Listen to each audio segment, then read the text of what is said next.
Guys, welcome to Nath the viral trending video editing in CapCut. আমি আছি আপনাদের সাথে অনিক। এই ভিডিওটি টিকটকে ভাইরাল ট্রেন্ডিংয়ে আছে।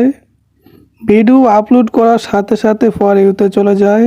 তো চলেন আর কথা না বলে মোবাইল স্ক্রিনে চলে যাই। ভিডিওটি না টেনে সম্পূর্ণ দেখবেন, তাহলে ভালোভাবে বুঝতে পারবেন। ভিডিও এডিটিং শুরু করার আগে আপনাদের কাছে একটাই অনুরোধ, আপনি যদি আমার চ্যানেলে নতুন হয়ে থাকেন তাহলে অবশ্যই চ্যানেলটিকে সাবস্ক্রাইব করে পাশে থাকা বেল আইকনে অল করে রাখবেন, যাতে ক্যাপকাটের সকল টিউটোরিয়াল, আপডেট এবং নিউ ট্যাবলেটের ভিডিওগুলো সবার আগে আপনার কাছে গিয়ে পৌঁছায়।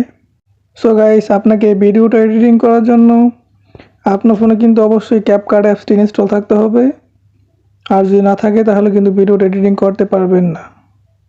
সো আমরা প্রথমে চলে যাব গুগল ক্রোম ব্রাউজারে। এইখানে আসার পর আপনার সামনে এরকম একটা ইন্টারফেস শো হবে। তো উপরে সার্চ বক্সে একটা লিঙ্ক পেস্ট করে সার্চ করবেন।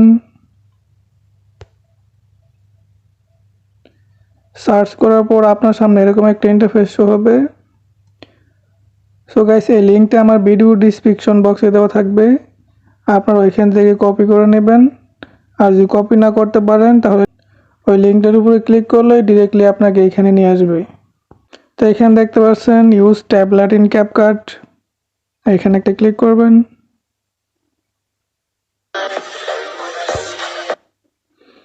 এইখানে ক্লিক করার পর এখানে যে পিকটা দেখতে পাচ্ছেন, এই পিকটা রিমুভ করে আপনার পিক বসানোর জন্য আপনাকে যা করতে হবে, এইখানে লেখা ইউজ ট্যাবলেট, এখানে একটা ক্লিক করবেন।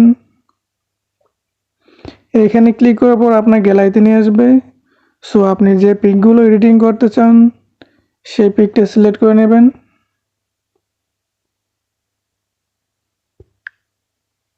আপনাকে দুইটা পিক সিলেক্ট করতে হবে, আপনি যে কোনো আপনার মনের ইচ্ছা মতো দুইটা পিক সিলেক্ট করে নেবেন।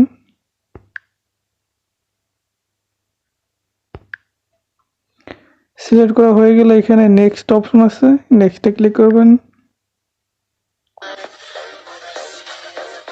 নেক্সটে ক্লিক করার পর কিন্তু দেখছেন এক ক্লিকে কিন্তু সেই পিকটা রিমুভ হয়ে আপনি যে পিকটা সিলেক্ট করলেন সেই পিকটা কিন্তু এক ক্লিকে চলে আসলো। সত্যি অসাধারণ একটি ট্যাবলেট।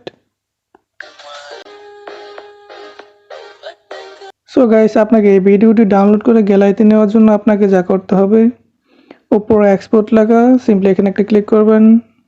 এখানে ক্লিক করার পর এখানে দুইটা অপশন শো হবে আপনার সামনে।